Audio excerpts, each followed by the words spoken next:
Must have turned it off.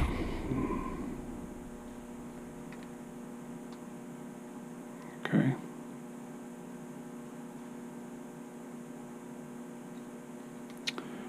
Yeah, I'm not, okay.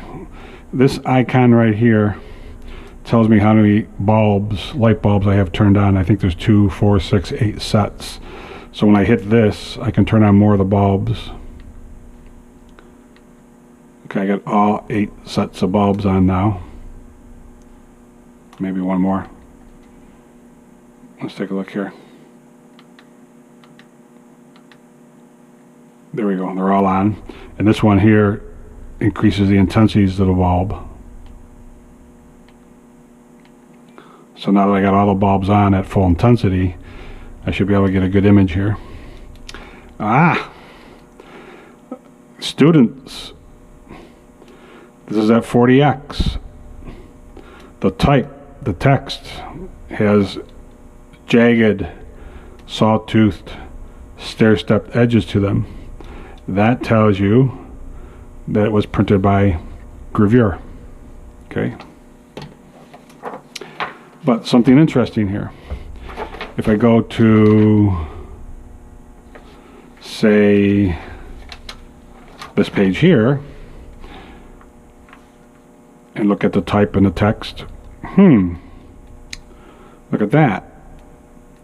The edges are very sharp, crisp, clear, well defined. That tells me it was printed by offset lithography. So what you need to realize is that National Geographic, the cover and some of the first pages are printed by offset lithography. And they do that because they want to have more advertising revenue, and the advertising can charge more if they can do it regionally or locally. So that's why they do offset lithography for the cover and for the first few inside text pages, but after that everything is gravure. The technical term would probably be rotogravure, right? Okay, again, very curious as to why they don't have page numbers more frequently here.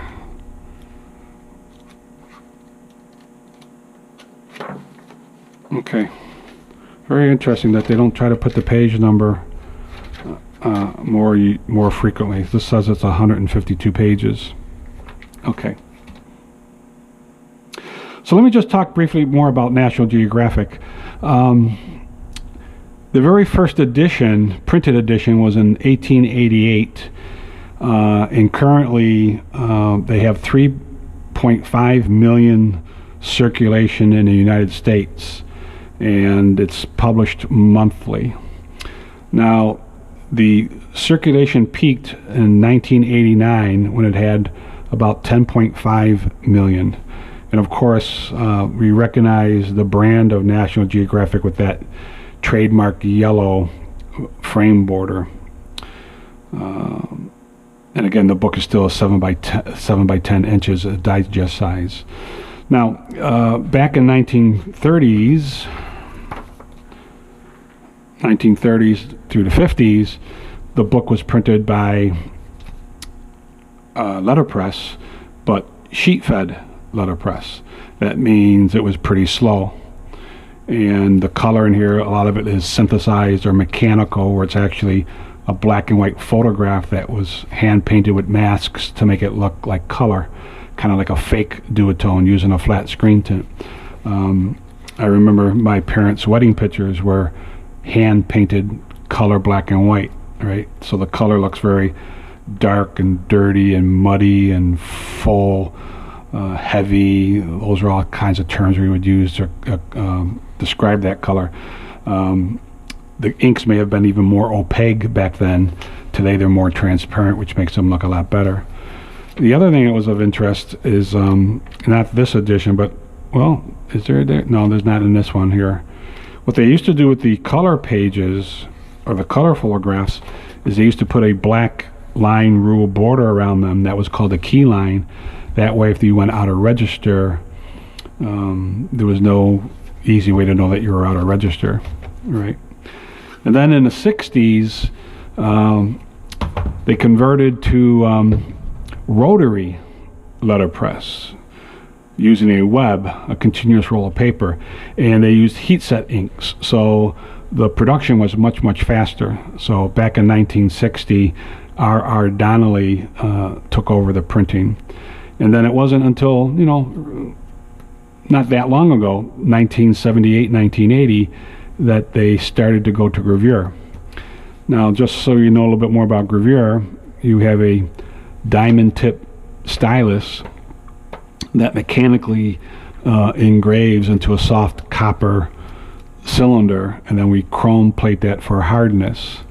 So it has a very long cylinder life. It's not going to wear, where a litho plate, being flat planographic, would probably wear after 1 million impressions. So now you'd have to replate, do the make ready all over again, and have all that waste. The other thing interesting about gravure is that that diamond tip stylus can go different depths. Because it's variable depths, different depths, you get different ink film thicknesses. So now it's not just a binary bit depth. You can think of it as being multi-bit. A single cell can give you multiple shades or levels of blackness or grayness. Plus, you know that gravure uses a very fluid liquid ink, and what happens is when you transfer that directly to the paper, that soft ink gives you soft, fuzzy, mixed, you don't see any hard edges. So the photographs almost look continuous tone, as if they were photographic quality. Now, an interesting point, Playboy, the men's magazine, which started its first edition, I think, back in the early 50s, probably 1953 or so, has just announced they're ceasing the print edition as of 2021. Playboy was also printed gravure because they wanted the photographs to look photographic realistic, highest quality. Oh, here's an interesting page. We have a well, two interesting things here. This is called a tip-in, and I think I saw a fold-out here. Yeah, here's a fold-out. That's interesting. I think there was another fold-out in here someplace. Yeah, here's another fold-out. All right.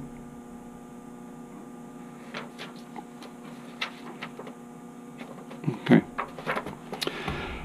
So currently, Quad Graphics prints National Geographic. They use a 72-inch wide roller web, which allows them to get 60 pages on a signature, and that the paper that they're using is a 50-pound text weight paper.